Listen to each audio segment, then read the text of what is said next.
Ang cabin ay puno ng karaniwang ingay bago umalis ang eroplano. Mga overhead bin na malakas na sinusara, seatbelt na nagkiklik, flight attendants na paulit-ulit na nagsasabi ng parehong linya na libu-libong beses na nilang nasabi. Mga pasahero na nagkakagulo sa makitid na pasilyo, hawak ang mga bag, pagod na, inis, at hindi mapakali. Yung klaseng sitwasyon na kapag may isang bastos na tao, biglang magbabago ang buong vibe ng paligid. At yung bastos na tao na iyon, lumabas mula sa cockpit sa pinakamasamang oras.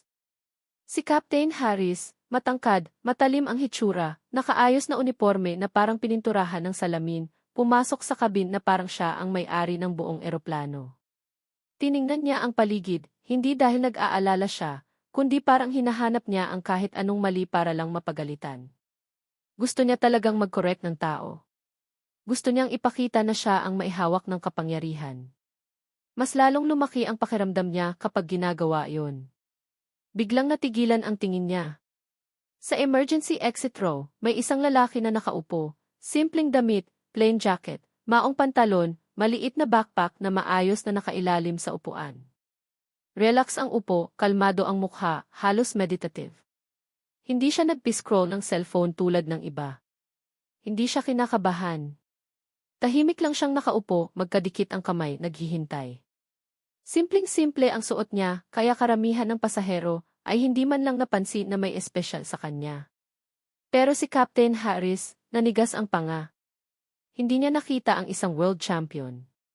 Nakita niya lang na random na tao na nakaupo sa upuan na sa tingin niya ay para sa mas mahalaga na tao.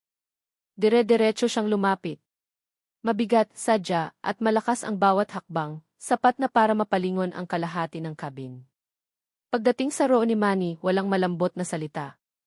Walang pagbati. Walang ngiti. Itinuro niya ng diretso at malakas na sabi para marinig ng lahat. Lumipat ka. Ang mga upuan dito ay para sa responsible na pasahero. May mga napalingon. May nagtaas ng kilay. May nagkunwaring hindi nakikinig pero nakikinig talaga. Dahan-dahang nag-angat ng tingin si Manny. Malumanay ang mata, mahirap basahin, kalmado. Walang gulat, walang galit, kahit kaunting inis, wala. Tiningnan lang niya ang mukha ng piloto na parang sinusubukang intindihin kung bakit biglang may galit. Sir, mahinang sabi niya, may problema po ba?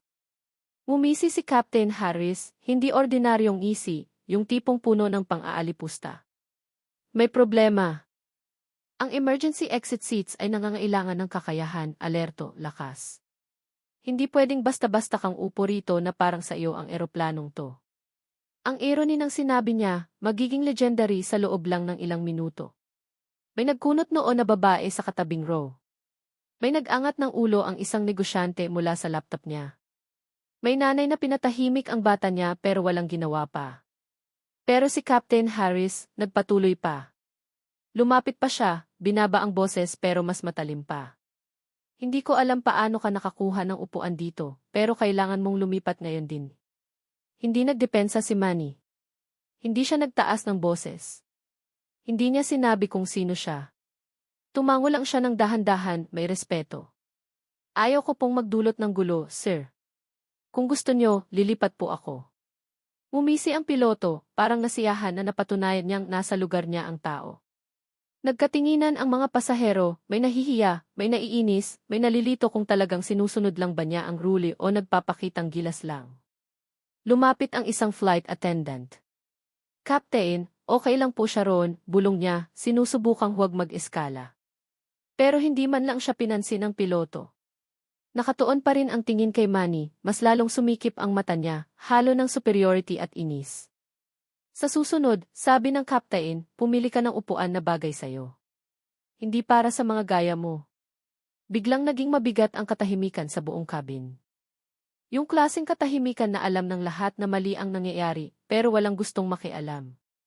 Tahimik na tumayo si Manny, kinuha ang maliit na backpack, tumango ng magalang sa mga katabi, at lumayo ng may kagandahang asal na lalong nagpamukha sa kabastusan ng piloto.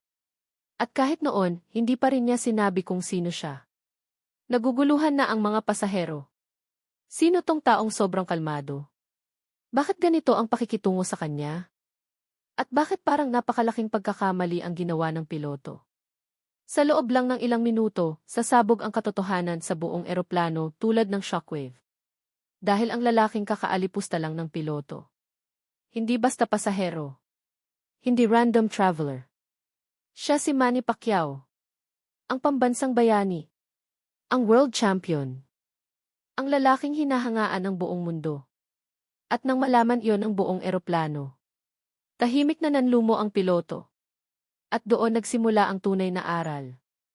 Ang tunay na respeto hindi hinahabol. Ibinibigay ito. At ang taong may pinakamaraming respeto ay hindi yung sumisigaw ng otoridad, kundi yung tahimik na nagpapakita ng dignidad kahit na walang nakakaalam kung sino talaga siya.